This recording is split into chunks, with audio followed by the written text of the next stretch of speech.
Bonjour à tous, c'est Quentin et bienvenue dans ce nouvel épisode de La Voix du Lion. Aujourd'hui, je voudrais aborder la question suivante. Comment recevoir de l'aide ? En tant que prof, souvent j'essaie d'apporter de l'aide et puis là, en tant que nouvel entrepreneur, j'aime bien recevoir de l'aide. Donc c'est un petit peu l'inverse. Et du coup, j'ai essayé de comprendre cette dynamique de comment recevoir de l'aide.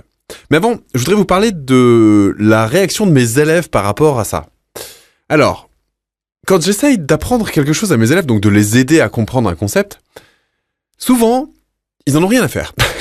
Ça les intéresse pas. Ceux qui m'écoutent se reconnaîtront là-dedans, bien évidemment. Donc, je leur pose la question suivante. À mes élèves.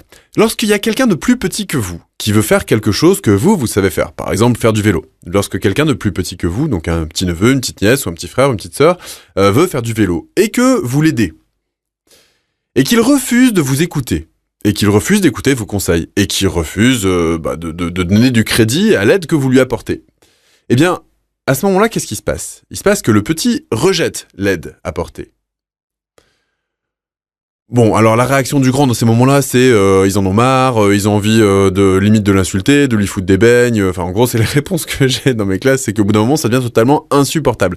Donc ça, ils comprennent bien que quand quelqu'un n'écoute pas ce qu'on dit, ça devient insupportable très très rapidement, c'est hyper agaçant comme truc. Et pourtant, c'est un petit peu le rôle que j'ai quand je suis face à ces classes.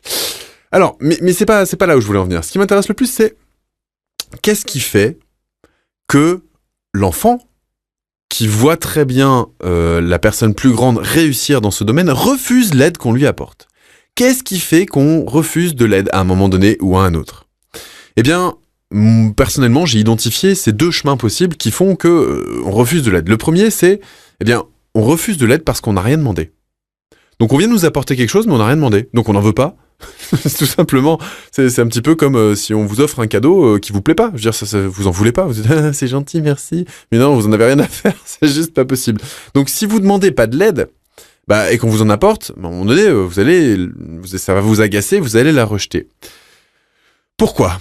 Parce qu'à un moment donné, vous avez besoin de devenir autonome. Enfin, l'enfant a besoin de devenir autonome et donc de confronter ses croyances au monde extérieur et de voir un petit peu les limites. Alors ça apporte aussi la question de l'enfant. À quel moment est-ce qu'on lui apporte de l'aide sans qu'il le demande ? Eh bien, ça remonte à la petite enfance. Quand un enfant est vraiment petit, qu'il a pas accès à la parole, il n'a que ses gestes ou ses cris ou ses pleurs pour manifester sa demande d'aide. Eh bien, à ce moment-là, les parents, si vous avez été parents, vous le savez. Si vous n'avez pas été parents, j'imagine que vous êtes capable de le deviner. Lorsqu'un enfant exprime une détresse, eh bien, les parents doivent jouer aux devinettes. Ils doivent savoir en fonction de l'intonation, en fonction de la longueur du pleur, en fonction depuis combien de temps ça dure, etc. De quoi s'agit-il ? Est-ce qu'il a faim ? Est-ce qu'il a besoin d'être changé ? Est-ce que il se sent trop seul ? Est-ce qu'il a mal ? Bref, des tas de raisons qui pourraient faire en sorte qu'il est en train de pleurer. Et forcément, à ce moment-là, les parents jouent aux devinettes. Et il y a des parents qui sont très très forts. Ils sont connectés à leurs enfants. Ils comprennent vraiment tout le métalangage en 2 secondes et ils savent exactement ce que leur enfant a dès l'instant où il émet le moindre pleur. Donc, il y a des parents qui sont très, très forts pour ça. Maintenant, si on applique ce système de devinette à un âge un peu plus avancé, qu'est-ce qui se passe ? Eh bien, il se passe que des personnes qui n'ont pas ce qu'elles désirent, qui n'ont pas l'aide qu'elles souhaitent, vont faire la tête, tout simplement, et vont tenter de jouer aux devinettes avec les gens qui sont censés leur apporter de l'aide. Parce qu'elles ne sont pas forcément autonomes par rapport à ça. Et elles attendent qu'on les aide, comme ça, simplement parce que, je sais pas, elles font la tête, elles montrent qu'elles sont contrariées, ou parce que les gens doivent deviner ce qui se passe. Et souvent, d'ailleurs, on répercute ça dans les relations amoureuses qu'on a par la suite. On aimerait que l'autre devine notre besoin, sans avoir besoin de l'exprimer soi-même. Parce que du coup, c'est pas magique, quoi. Si on doit dire à l'autre ce dont on a besoin, ça veut dire qu'il nous comprend pas.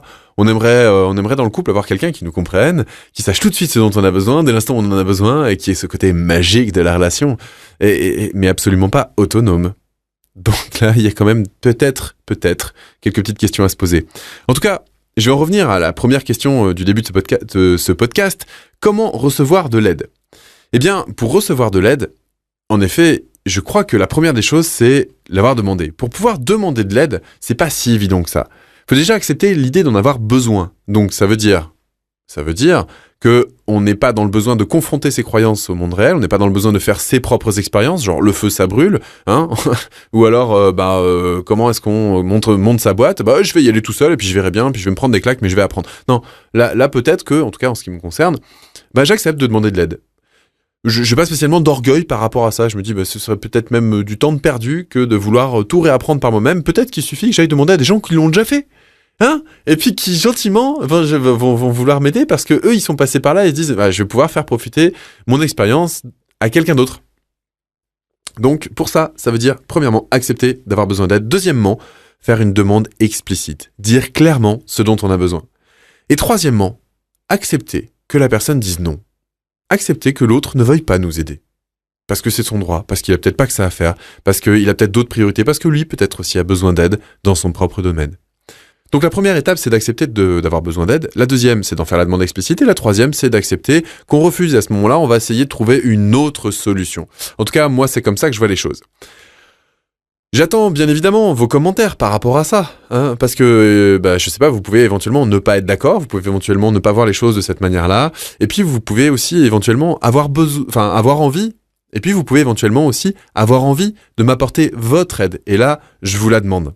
Et d'ailleurs même, je vais aller plus loin. Allez, dans ce podcast, je vais vous faire une demande explicite.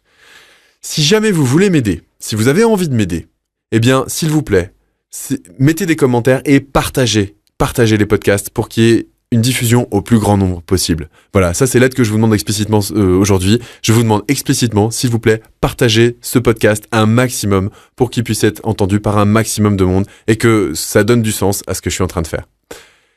Je vous remercie pour votre écoute et je vous dis à bientôt pour un prochain podcast. Salut!